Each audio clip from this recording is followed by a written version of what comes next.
30절 제가 봉독합니다. 그곳을 떠나 갈릴리 가운데로 지날새 예수께서 아무에게도 알리고자 아니하시니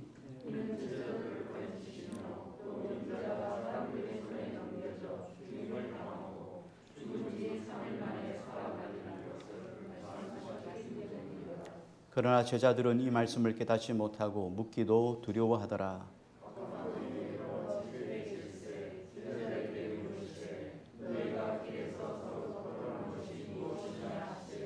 그들이 잠잠하니 이는 길에서 서로 누가 크냐 하고 쟁론하였습니다.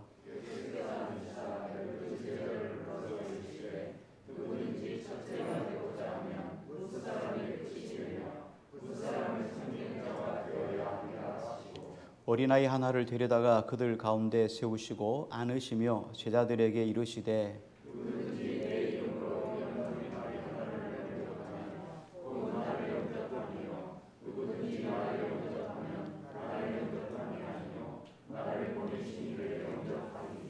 아멘.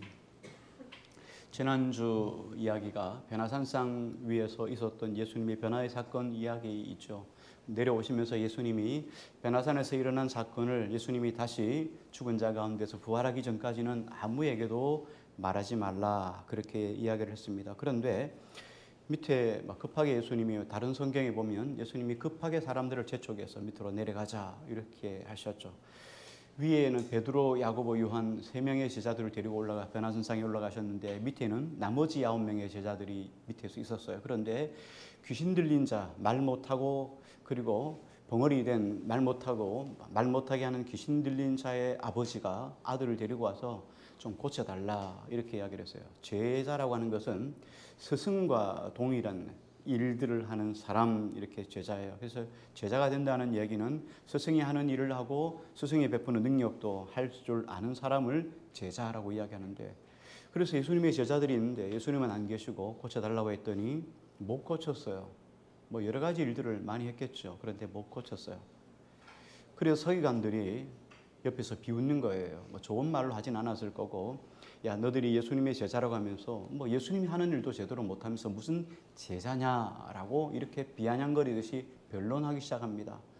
그래서 예수님의 제자들하고 서기관들하고 변론이 일어났어요. 그때 예수님이 당도하신 거죠. 그랬더니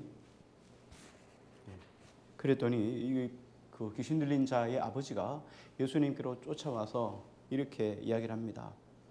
무엇을 하실 수 있거든 우리 아들을 향해서 무슨 일을 하실 수 있거든 이 아이를 고쳐주소서 도와주소서라고 간청을 합니다. 그런데 예수님이 이 말씀 앞에 아주 감정적으로 대처를 하죠. 깔끔하신 것처럼 말이죠. 할 수 있거든이 무슨 말이냐. 믿는 자에게는 능치 못할 일이 없느니라. 그렇게 말씀하셨어요. 그랬더니 예수님의 의도를 이 귀신 들린 자의 아버지가 빨리 파악을 하고 이렇게 말합니다. 내가 믿나이다. 나의 믿음 없는 것을 도와주소서 라고 이야기를 했어요. 예수님께서는 자기 아들을 이렇게 고통스럽게 귀신 들렸어요. 그리고 말도 못하고 귀신 들렸어요. 그리고 불에도 넘어지고 물에도 자주 넘어져요. 그래서 말을 못하니까 불에 넘어졌는지 불에 빠졌는지 불에 넘어졌는지 물에 빠졌는지를 몰라요. 그러니까 부모님이 누군가 앞에서 보는 사람이 없으면 죽을 수 있어요. 그러니까 예수님만 고쳐줄 수 있다 이렇게 생각하고 예수님께서 귀신을 내어 쫓아 주십시오라고 이야기를 합니다. 그랬더니 예수님이 그 아이 안에 있는 귀신을 내어 쫓아 주셨죠. 그래서 깨끗하게 치유를 받았어요. 그래서 이 사건이 우리 지난 주간에는 믿음에 대한 설명을 하기 위한 것이라고 말씀을 드렸습니다. 믿음에 대한 설명을 해주기 위해서 이 사건을 주님께서 조명해 주셨다. 오늘 이 말씀을 조금 더 한 번 더 들어가서 믿음에 관한 부분을 좀 더 세밀하게 좀 조명을 해 보려고 합니다. 이 사건 뒤에 예수님이 한 집에 들어가셨죠. 제자들이 밑에 있었던 9명의 제자들이 얼마나 궁금하겠어요. 왜 우리는 못 고쳤을까? 왜냐하면 이 사람들은 실제적으로 예수님이 둘씩 짝을 지어 복음을 전하러 내보냈을 때 그들이 귀신 들린 자를 내어 쫓았거든요. 병든 자를 치유했거든요. 이런 능력들이 실상은 있었어요. 그런데 지금은 아무것도 못했다는 것이 이해가 될 수 없어요. 왜 우리는 못 고쳤을까요? 하고 제자들이 예수님께 집에 들어갔을 때 조용히 물었습니다. 같은 사건을, 동일한 사건을 다르게 조명한 마태복음은 이렇게 기록을 하고 있습니다. 17장 20절에 보니까 이르시되 너희 믿음이 작은 까닭이니라. 진실로 너희에게 이르노니 만일 너희에게 믿음이 겨자씨 한 알만큼만 있어도 이 산을 명하여 여기서 저기로 옮겨지라 하면 옮겨질 것이요 또 너희가 못할 것이 없으리라. 마태는 이렇게 이야기를 합니다. 마태는 두 가지를 이렇게 서로 비교하고 있어요. 하나는 산이라고 하는 거대한 것을 말하고 산과 비교해서 겨자씨라고 하는 아주 좁쌀만한 작은 씨앗을 설명을 하고 있어요. 작은 씨앗과 엄청난 큰 크기의 산을 비교하면서 믿음이라는 것이 이 겨자씨만한 믿음만 있어도 이 산을 들어서 바다에 빠치우라 할지라도 이 산을 명하여 저기로 옮겨지라 할지라도 그대로 옮겨질 것이다 라고 설명을 하고 있습니다.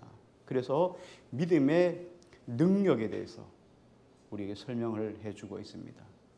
자, 그런데 우리가 여기에서 우리가 오해하지 말아야 될 것이 뭐냐면 믿음의 능력에 관한 부분을 좀 더 우리가 확실하게 잘 정립을 해야 되기 때문에 오늘 이 부분을 조금 더 조명을 하려고 하는 겁니다. 우리가 믿음의 능력을 이야기할 때 과연 믿음의 능력이라는 게 뭘까 이렇게 이야기를 할 때 항상 우리의 조명은 우리의 초점은 어디에 맞춰져 있냐면 나에게 맞춰져 있습니다. 나에게. 우리가 얼마나 사람인지 아담의 타락 이후로 우리의 일생은 원래 우리의 초점은 어디에 맞춰져 있냐면 하나님이 우리를 창조하실 때 우리는 우리의 초점이 항상 하나님께로 향할 수 있게 됐어요. 마치 지구가 태양을 또 달아서 공전하는 것과 같이 우리는 항상 하나님을 조망하면서 살도록 했어요.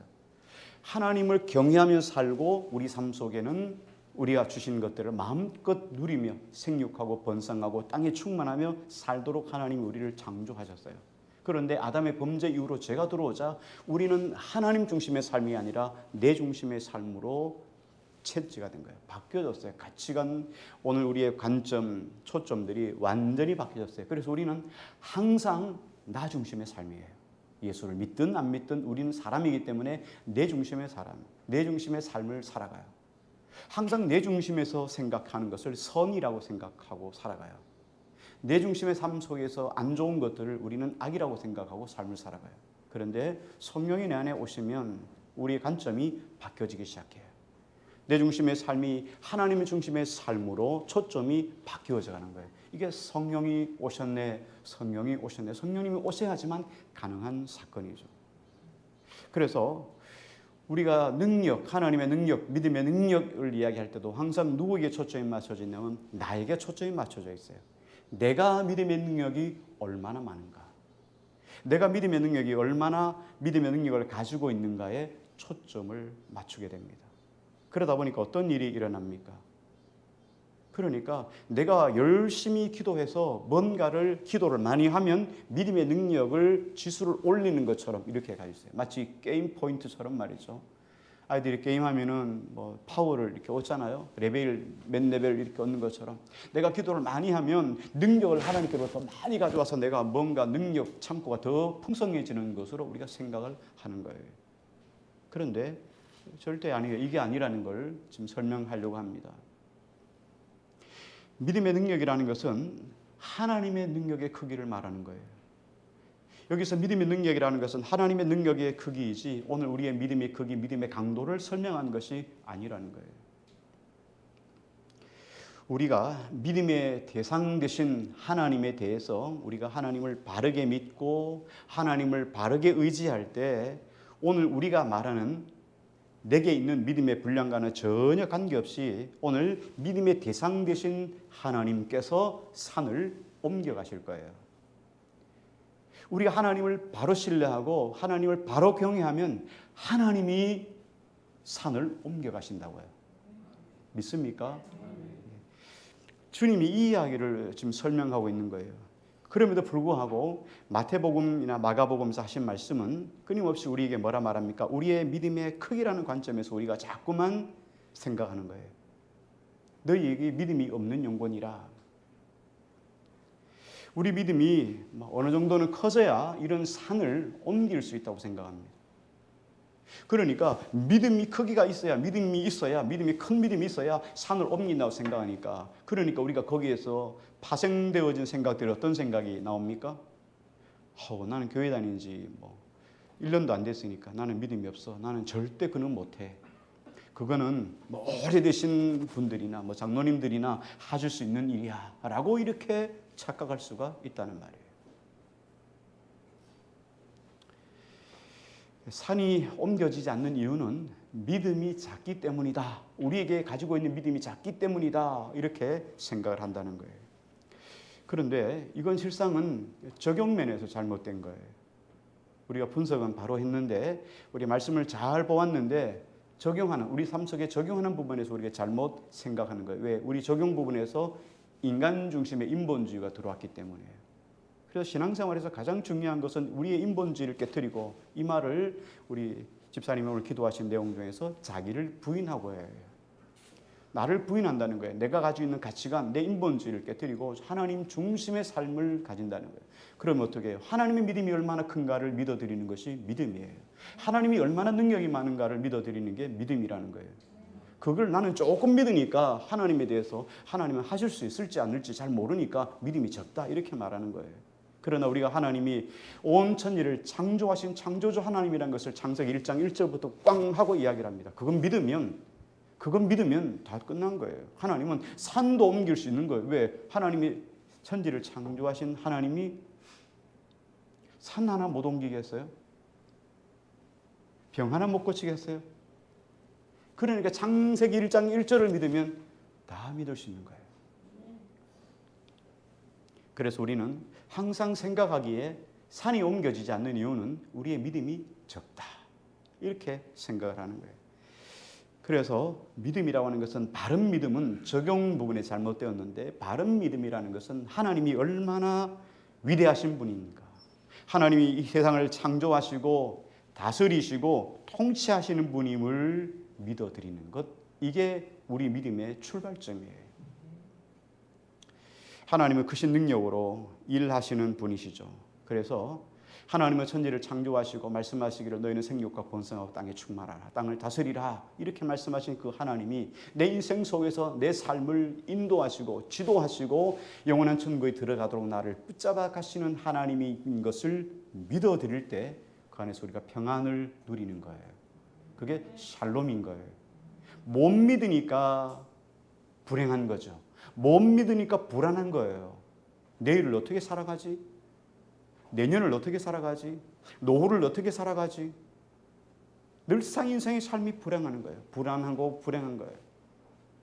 하나님께 내 인생의 삶을 맡기는 것. 하나님은 온 천지 창조를 하신 하나님께서 오늘도 내 인생 속에 찾아와서 나를 건져주시고 구원하실 뿐만 아니라 나를 이끌어 가신다는 거예요. 실수하고 넘어지고 실패하지만 내가 실패하고 넘어지는 것이 하나님의 실패가 아니라는 거예요. 끝까지 하나님은 우리 인생을 견인해 주시는 거예요. 성도의 견인이라고 이야기를 하죠. 그리고 나를 하나님의 형상을 닮아가는 사람으로 바꾸어 가실 거예요. 이게 하나님을 믿는 거예요.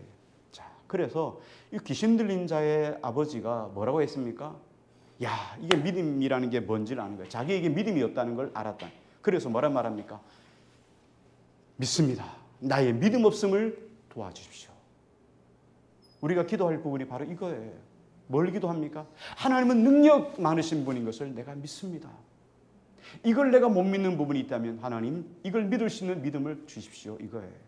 다시 말하면 하나님을 믿는 것조차도 기도해야 될 부분이라는 거예요. 하나님이 믿음을 주지 않으면 우리가 믿음이 생겨날 수 없다는 거예요.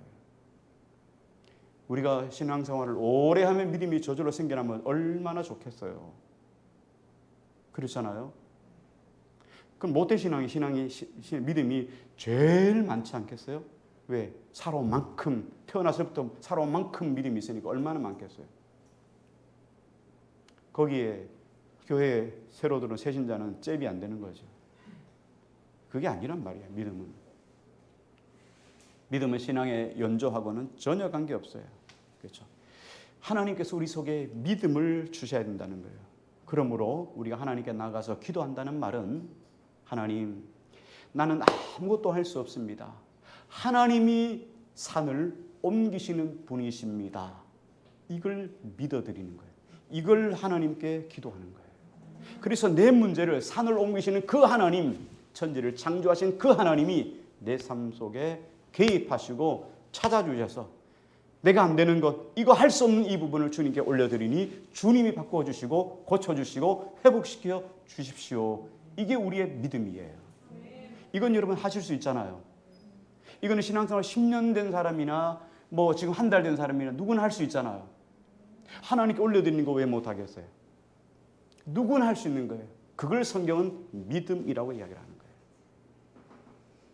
출애굽기 17장에 보면 이런 사건이 기록되어 있습니다. 이스라엘 백성들이 출애굽을 해서 르비딤이라고 하는 광야로 들어왔는데 르비딤에 도착했을 때예요. 그런데 이 르비딤은 골짜기입니다.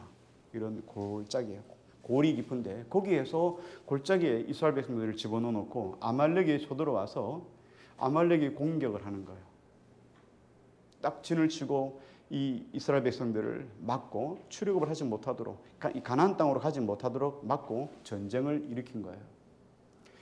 그때 모세가 여호수아에게 이렇게 이야기를 합니다. 너는 나가서 내일 날이 동이 트면 전쟁에 임하라. 그래서 아말렉과 싸우고 나는 산에 올라가서 내가 하나님을 향하여 손을 들리라. 기도하겠다는 이야기죠. 그렇게 해서 그 다음 날이 밝아서 전쟁이 시작됐습니다. 그런데 이상한 것은 모세가 산 꼭대기에 올라가서 아론과 훌을 데리고 같이 올라갔어요. 그래서 하나님을 향해서 손을 들었어요. 손을 들을 때는 이스라엘 백성들이 계속 전군, 진군, 승리를 하는 거예요. 근데 손이 떨어지면 반대로 수세에 밀려서 이스라엘 백성들이 계속 밀리면서 전쟁이 지는 거예요. 들면 이기고 내리면 지는 거예요. 이것들 옆에 있던 아론과 훌도 봤어요. 그래서 이거 뭔 뜻인지 알게 된 거죠. 그래서 사람이 앉을 만한 돌을 굴려옵니다. 굴려와서 딱 놓고는 거기에 모세를 앉히고 아론은 왼쪽에, 오른쪽 이렇게 한쪽씩 잡고는 팔을 내려오지 않도록 옆에서 딱 붙잡고 있었어요. 해가 지도록 내려오지 않도록 팔을 붙잡았어요. 그랬더니 계속 이스라엘 백성들이 승리하고 그 전쟁을 큰 승리로 이루게 된 거죠. 그리고 나서 모세가 하나님께 이런 고백을 합니다. 출애굽기 17장 15절인데요. 모세가 제단을 쌓고 그 이름을 여호와 니시라 하고 이르되 여호와께서 맹세하기를 여호와가 아말렉과 더불어 대대로 싸우리라 하셨다 하였더라. 모세는 아말렉과의 전쟁에서 하나님이 싸우셨다 이런 말. 여호수아가 전쟁에 싸웠다 이렇게 하지 않고 하나님이 그 전쟁 가운데 싸우셨다. 그리고 하나님이 이기셨다. 사람이 이겼다가 아니라 하나님이 이기셨다. 이렇게 말씀합니다. 오늘 우리의 모든 싸움도 마찬가지예요. 하나님께 나의 힘없음을 고백하고 주님께 모든 것을 맡기고 기도할 때 하나님이 그 삶 속에서 하나님이 친히 간섭하시고 전쟁하실 거예요. 그리고 하나님이 이기게 하실 거예요. 믿습니까? 믿습니까? 제자들이 자신들은 왜 귀신을 못 쫓아냈습니까? 라고 물었어요. 예수님이 이렇게 말씀했죠. 기도 외에는 이런 종류가 나갈 수 없느니라. 이렇게 말했어요. 마가는 그 뒷부분에 대해서 설명을 해주고 있잖아요. 마가는 제자들이 이 사실을 깨달았는지 삶 속에 적용을 했는지에 대해서는 더 이상 피드백이 없어요. 그리고 이 문제에서 그냥 끝나고 언급하지 않고 넘어갑니다. 오늘 성경을 보면 예수님이 급하게 마무리하고 그리고 사람들로부터 구분하여 따로 제자들을 데리고 한적한 곳으로 다시 나아갑니다. 그래서 오늘 본문을 보니까 갈릴리 지역으로 옮겨가셨다 이렇게 말씀합니다. 왜 그렇습니까? 지금 제자들에게 지금 뭘 이야기하는 겁니까? 조용한 시간을 가져야 돼. 왜냐하면 예수님이 예루살렘에 들어가 십자가에 못 박혀 죽으셔야 되는데 지금 시간이 얼마 남지 않았어요. 그리고 예수님이 변화산상에서 십자가에 죽으실 것을 설명해 주었잖아요. 그러니까 그 남은 시간 동안 제자들에게 예수님이 어떻게 죽을 것이고 왜 죽어야 되는 것에 대해서 좀 깊이 있게 제자 훈련을 심도 있게 지금 하고 싶은 내용이죠. 그래서 예수님은 한적한 곳으로 가기 위해서 사람들에서 떨어져서 따로 떨어져 간 것이죠. 자, 그런데 이렇게 갈릴리로 가셨다 이렇게 말했는데 제자들의 반응이 조금 이상해요. 32절 말씀 우리 한번 같이 읽겠습니다. 32절로 같이요. 시작.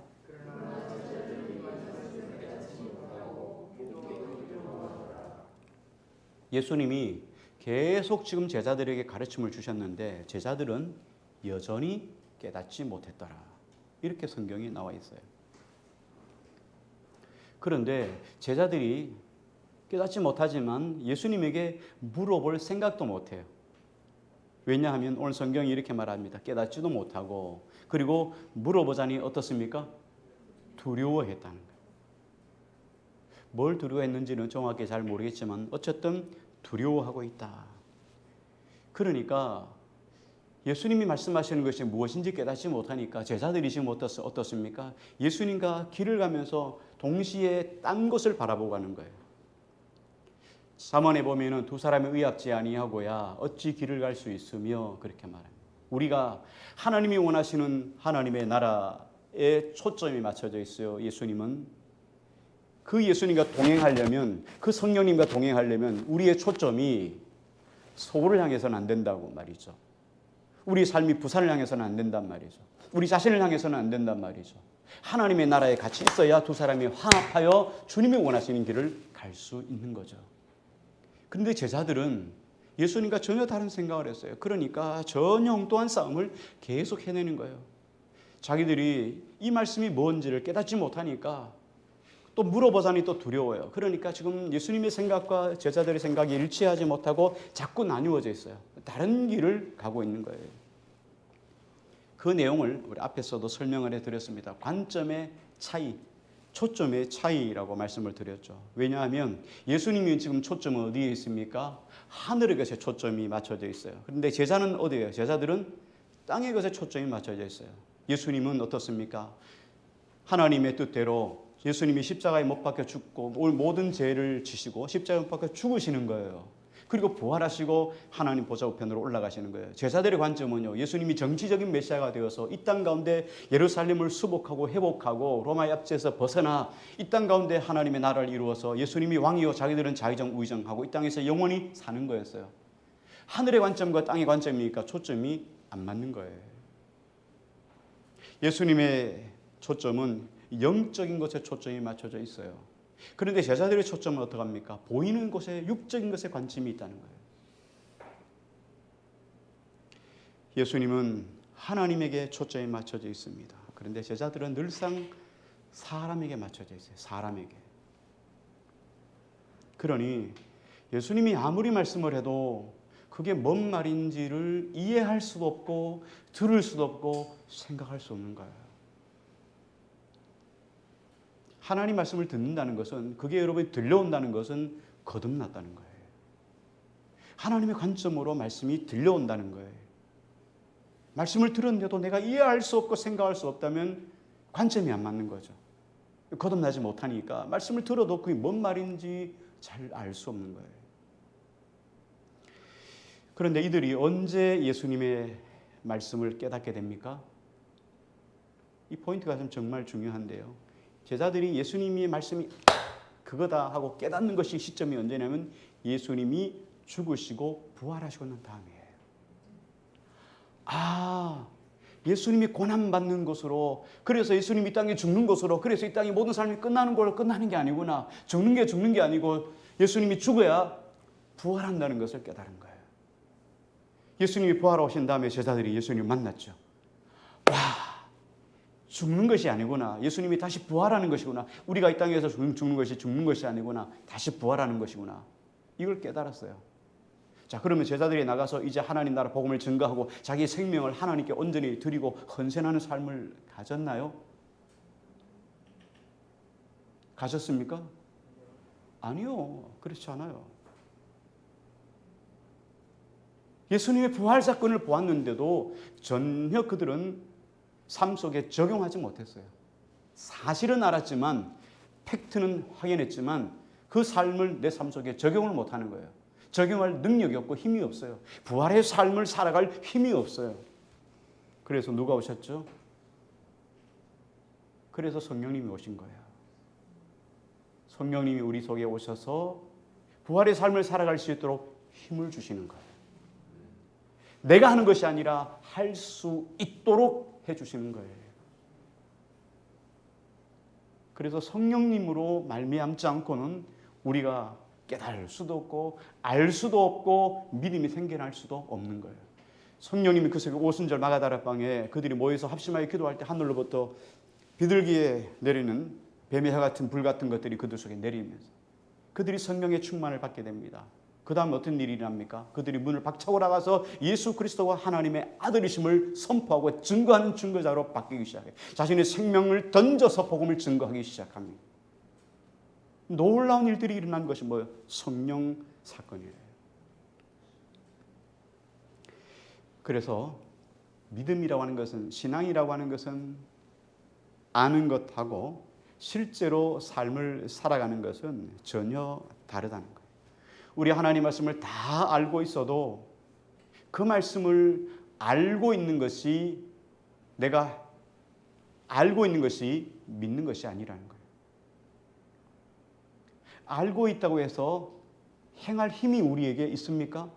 없기 때문이에요. 원수를 사랑하라. 여러분, 우리가 사랑할 수 있을까요? 안 되잖아요. 사랑할 능력이 우리에게는 없어요. 능력 자체가 우리에게 없어요. 왜? 우린 죄인이기 때문에. 원수는 사랑하라고 하지만 능력이 없으니까 안 되는 거예요. 다 알 수 있다고 해도, 우리가 성경을 다 한다고 해도 행할 능력이 없기 때문에 우리는 주님이 원하는 삶을 살아갈 수가 없어요. 그래서 성령님이 이 땅에 오셨어요. 성령이 오셔서 우리에게 행할 수 있는 은혜를, 능력을 우리 속에 도와주시는 거예요. 그때서야 우리가 하나님 앞에서 회복되어 예수 그리스도가 가시는 그 걸음을 믿음으로 제자들이 달려갈 수 있었던 것이죠. 자, 마가는 오늘 이 사건을 통해서, 이 일을 통해서 오늘을 살아가는 우리에게 주시고자 하는 메시지가 있어요. 뭘 우리에게 말해 주려고 하는가? 사람이 이렇다는 거예요. 사람은 꼭 요만큼이라는 거예요. 제자들이 3년 동안 예수님과 함께 먹고 함께 자고 함께 행하고 기적을 막 수도 없이 봤는데도 믿음이 안 생겨나잖아요. 지금 마가복음 여러분 오늘 9장까지 왔는데 9장이 넘었는데 너무 지루하죠. 좀 빨리 좀 믿음 좀 가지지. 아직까지도 믿음을 못 가지고 말이요. 좀 믿음을 가져가지고 와, 제자들이 말이 멋진 하나님의 능력을 행하셨단 말이죠. 그렇죠. 예수님처럼 했더니 막 이런 복을 받았더라, 막 이렇게 뭔가 확 와야 되는데, 아휴, 참. 15장까지, 마가복음 15장까지 갈 때까지, 16장에서 일이 일어날 때까지 제자들은 믿음이 안 생겨나요. 지금 이걸 왜 지금 계속 마가가 지금 설명하고 있을까요?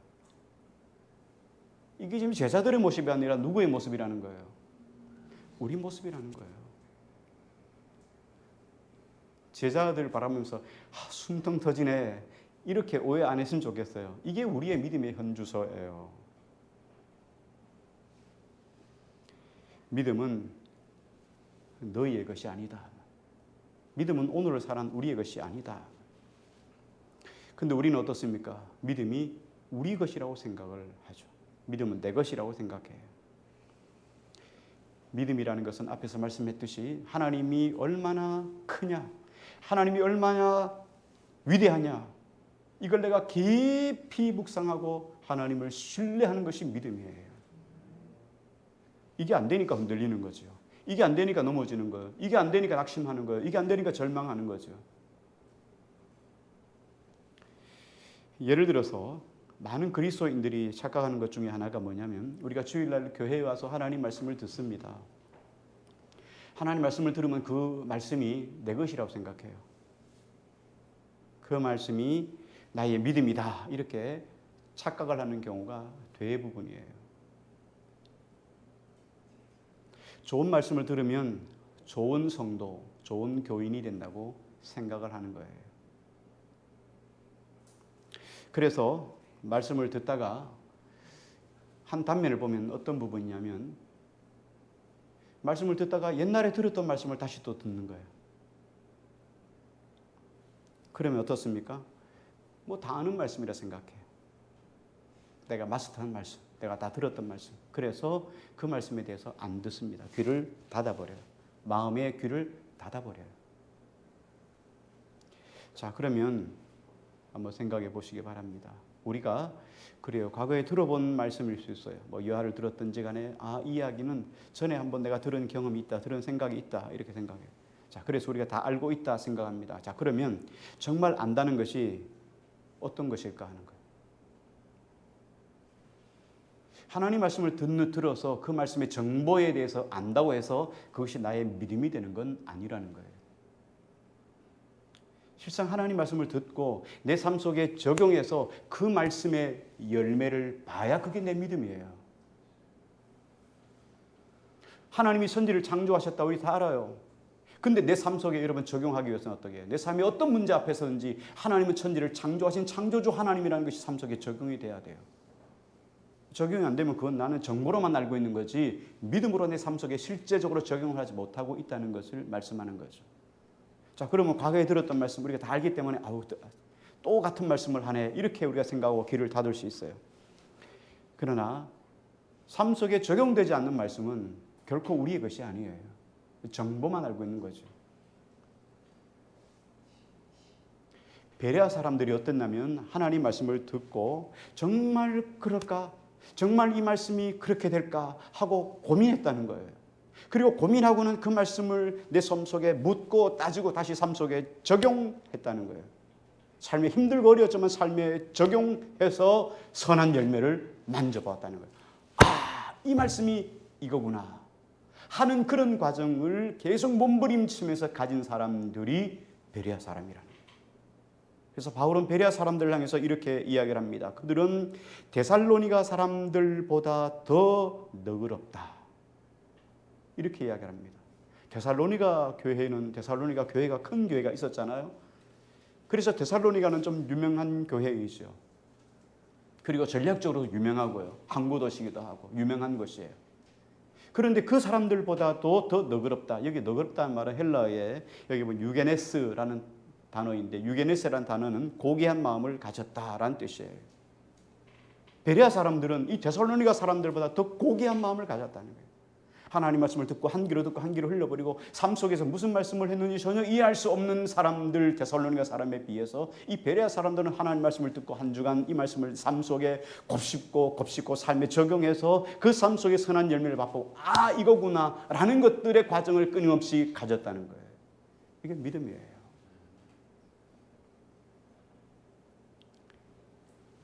그러니까 말씀을 들어서 알고 있는 지식이 믿음이 아니라는 거예요. 믿음은 내 삶 속에 적용해서 열매를 맛보는 것, 그게 여러분의 믿음이에요. 그러니까 신앙의 연조, 직분, 이것에 믿음이 생겨나는 것이 전혀 아니라는 거예요. 교회에 간 나와도 하나님 말씀이 들려주고 그 말씀을 붙잡고 내가 그렇게 삶에도 적용하고 주께서 도우실 때 과연 하나님이 살아계시나라는 것들을 체험하게 되는 거죠. 이런 저와 여러분이 되기를 주의 이름으로 축복합니다. 자, 이제 예수님이 길을 가는데 갈릴리로 나갔다 그랬잖아요. 갈릴리로 가는 중에 제자들이 고민이 많았어요. 여러 가지 생각들을 많이 하고 있어요. 자, 그래서 일행들이 쭉 가다 갈릴리 지역이었던 가버나움에 도착을 했습니다. 33절, 34절 같이 한번 읽겠습니다. 같이요. 시작.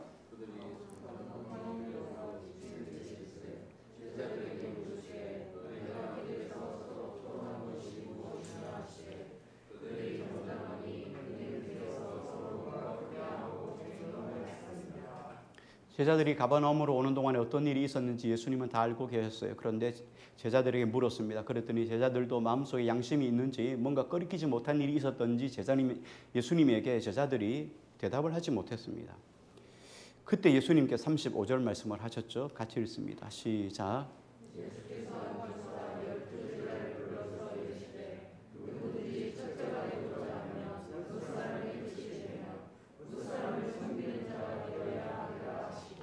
으뜸이 데려가는 자, 첫째가 데려가는 자는 가장 뒷자리에 서게 될 것이다. 이런 말이에요. 끝에 서려고 애쓰는 사람은 첫자리가 될 것이다. 뭐 이런 말씀이죠. 그리고는 36절, 37절 말씀 같이 읽습니다. 시작.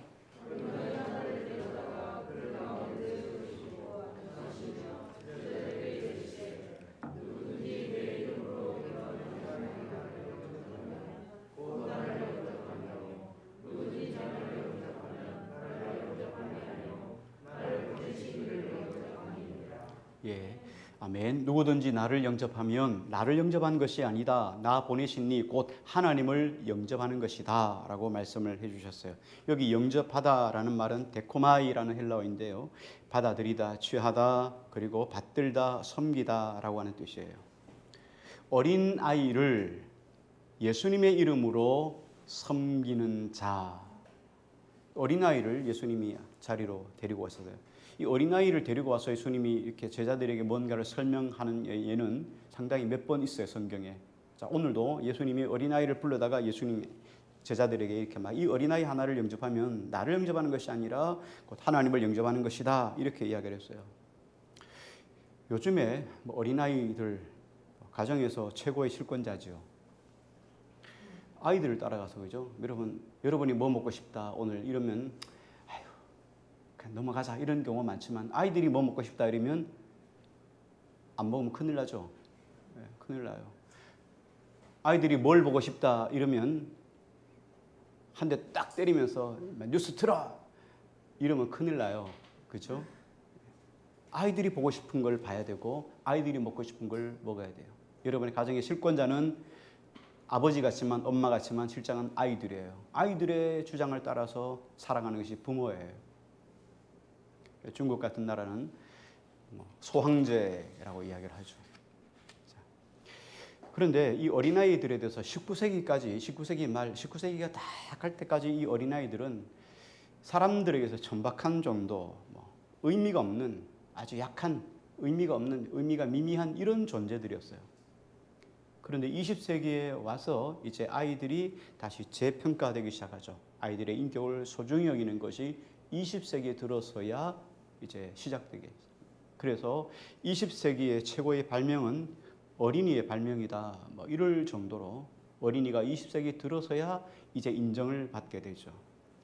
예수님의 당시도 마찬가지예요. 예수님의 당시에도 이 어린아이는 천덕꾸러기예요. 힘없는 사람이에요. 약한 사람의 상징적인 단어가 바로 어린아이였어요.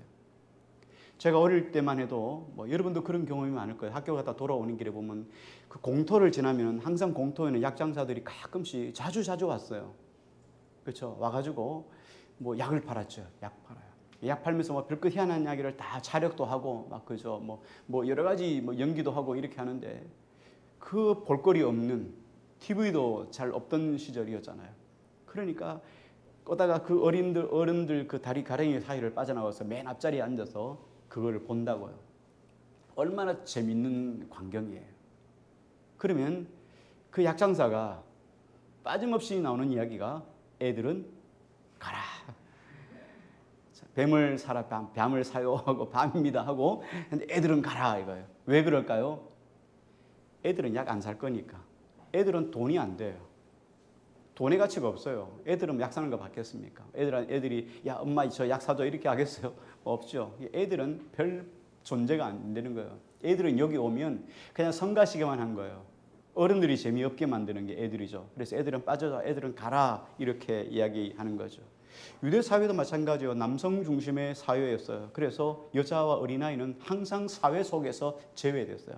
그래서 유대 사회에서 가치 없는 존재, 약한 존재의 상징적인 것이 뭐냐면 어린이, 고아, 과부, 나그네였어요.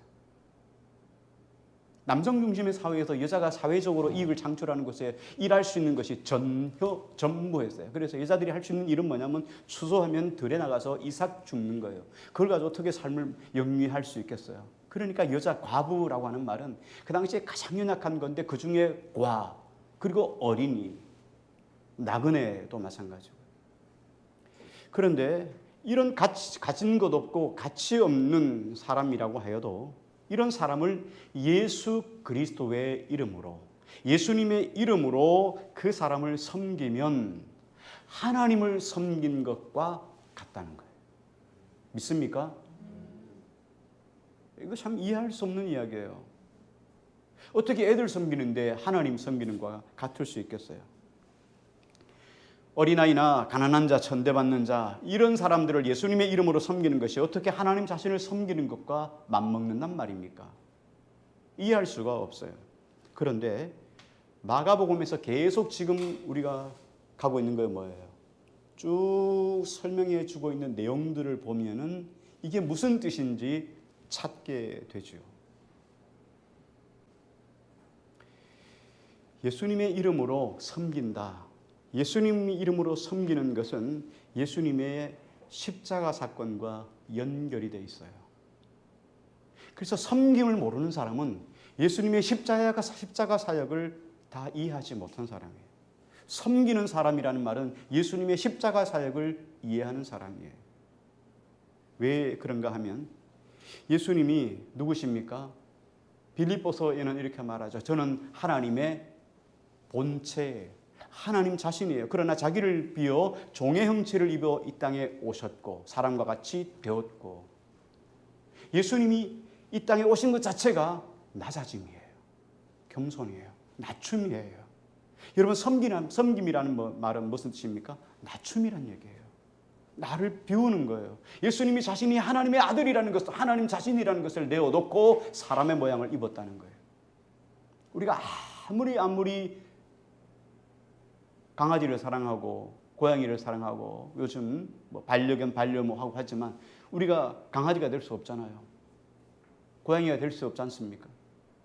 근데 하나님은 사람이 되셨다는 거예요. 그래서 낮아지셨다는 거예요. 제자들에게서 예수님은 어떤 존재입니까? 메시아는 어떤 존재입니까? 메시아는 항상 연결된 것이 영광이에요. 항상 예수님은 항상 영광, 높아짐의 상징이에요.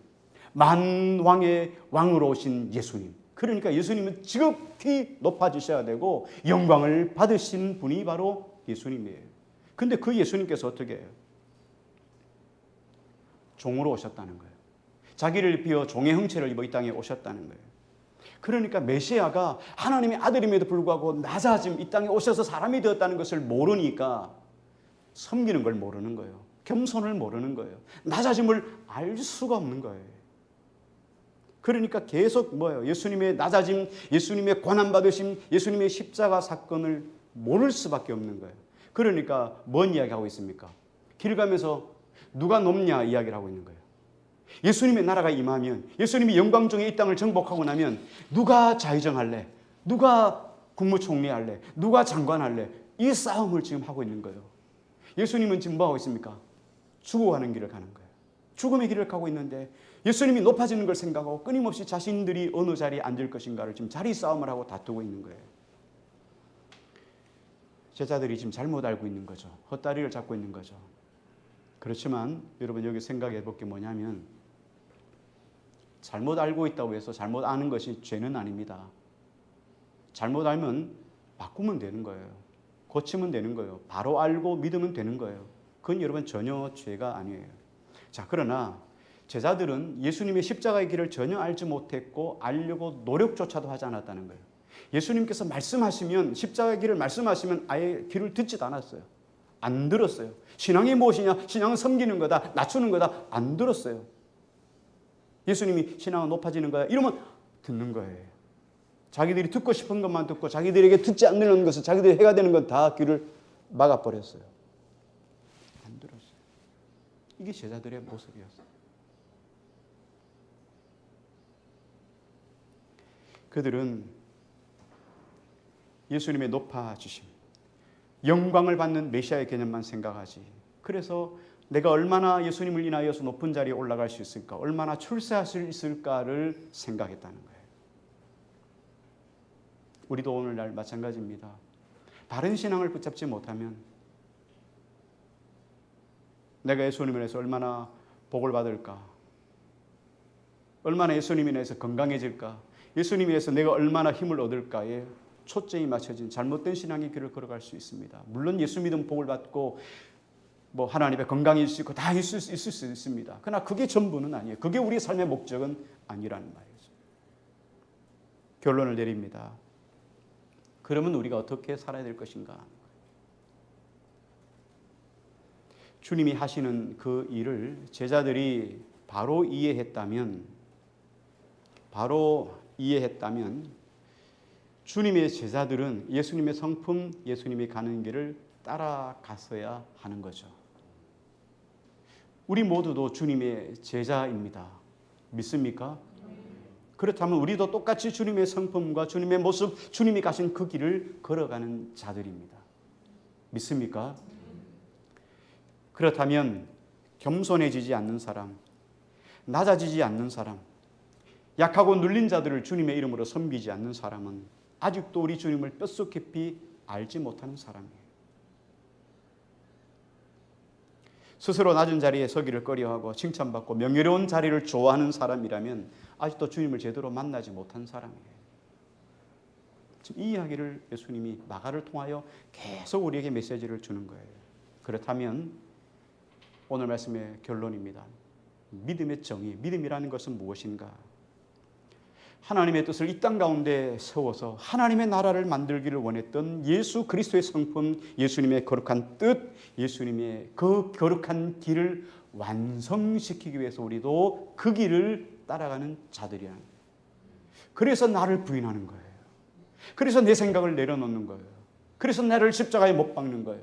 그리고 주님의 길을 위해서 내 삶을, 내 시간을, 내 에너지를, 내 모든 것들을 주님을 위해서 섬기는 모든 역할들을 하는 도구로 사용하는 거예요. 오늘 우리 모두가 이런 주님이 기뻐하시는 거룩한 믿음의 길을 다 이루어드리기 위해서 몸부림쳐가는 귀하고 아름다운 한 주간 되시기를 주의 거룩한 이름으로 축복합니다.